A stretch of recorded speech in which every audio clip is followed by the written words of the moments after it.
today's video, we're going to discuss pacing and campaign advancement. How do we keep the story moving forward without taking away agency and fun from our players?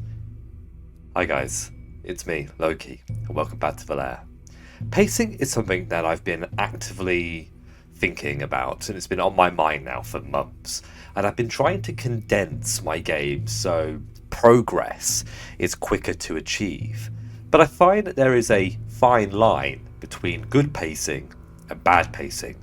Let's discuss. Trying to develop good pacing for your games is paramount for you and your players' enjoyment of the game. If things are moving too slowly, the game could get stagnant and players could get bored.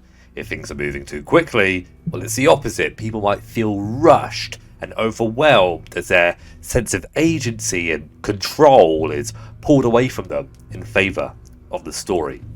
It's something I've seen dungeon masters time and time again not consider at their tables, and I'm now going to share with you the things I consider when pacing my games. First is, how long is my session lasting? Where do I expect my players to be by the end of the session in terms of the story? Is this part of the session taking too long? These are the kinds of questions that I ask myself, and I definitely do try to keep things moving forward, whilst, if I can, giving my players that breathing room that they need to be able to interact with my world. And I think with experience, you'll be able to know how long is too long for certain things at your table, like role play, how long do you want that to last? And I usually set very soft checkpoints for my sessions, especially if I'm running a linear adventure or a module, where I set this expectation of where my players are going to be by the 2 or 3 hour mark.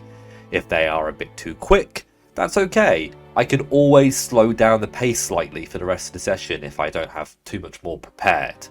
Understanding where you are and how things are moving forward is going to allow you to control and move forward the narrative, and that will allow you to set up things like tension, make your players really excited, and give your players the payoff that they so desperately want.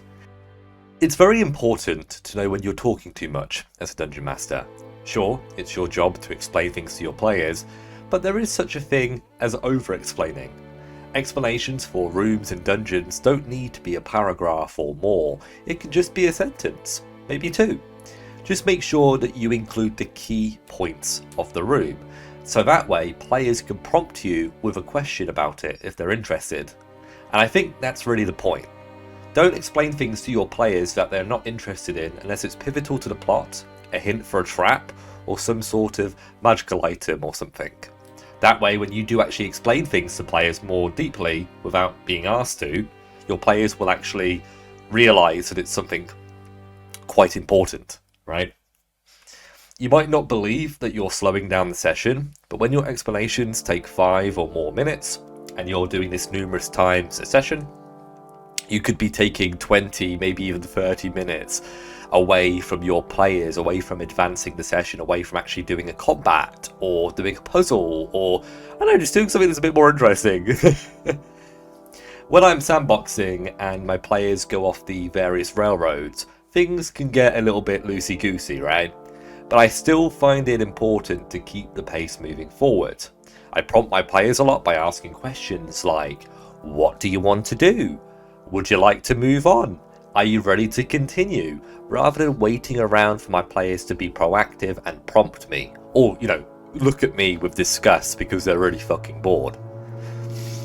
Most players, at least in my experience, are pretty reactive at the table, so I think it's very important to try and be confident and direct the party forward.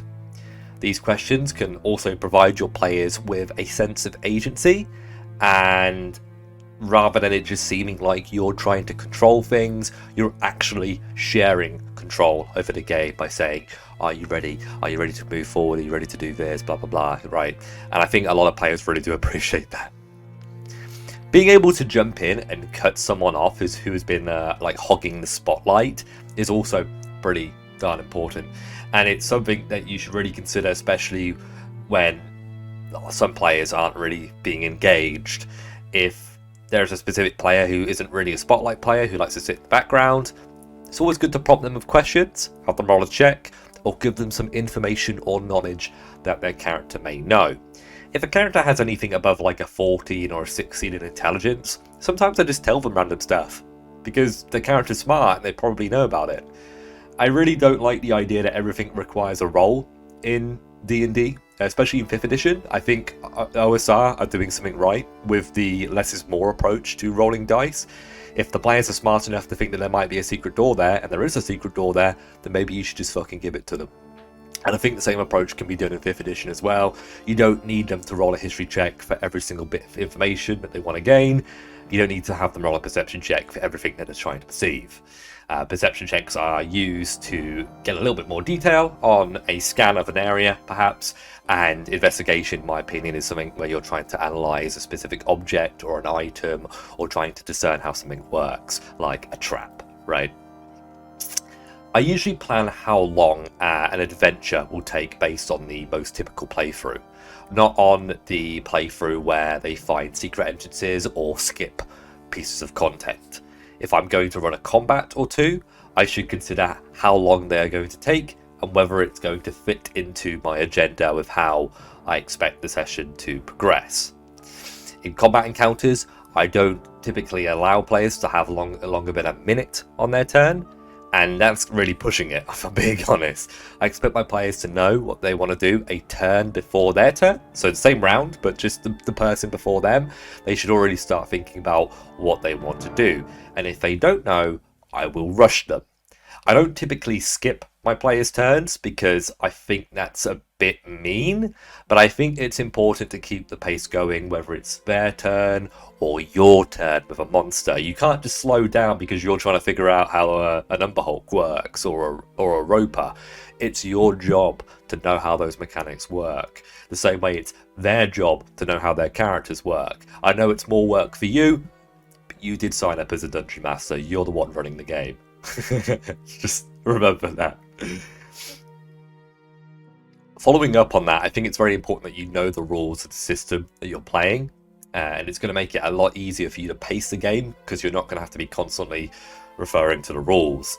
A DM screen is super important. I got one for Christmas, which is really lovely. My partner got me one, and in a DM screen, obviously you can put all your notes, all the rules and all the information that you're going to need about the session or the adventure that you're running. And if I'm being honest, I mean, the last thing I want to do as a DM is waste time because I've forgotten how carrying capacity works or jump distance. There are certain mechanics like that you can just arbitrarily decide or ignore. Some people don't track rations or water or stuff like that. That's fine. I do because I think it's cool. But these are the kind of things that you have. These are the set parameters that you need to kind of figure out. Anyway, guys, that is the end of today's video. And I know that was a lot of information, so you might want to watch this again. I'm sorry if I was rambling a little bit or if I was talking a little bit too fast. There's just a lot of content to go through in this video, and I really wanted to get it to you in a efficient and concise manner. What do you guys think about the video? Do you think that any of this stuff is going to be useful for helping you pace your games? Is there anything that I didn't consider from this video? Anything that you think could really help people? Let me know in the comment section below. I just want to say thank you to all of you guys for supporting the channel this last year. It has been amazing. It's been, relatively speaking, my first full year on YouTube making videos, and I'm just very thankful for the community that I've built, and big shout out to my patrons. You guys are the best. I'll see you guys next time on Loki's Lair. Happy New Year's.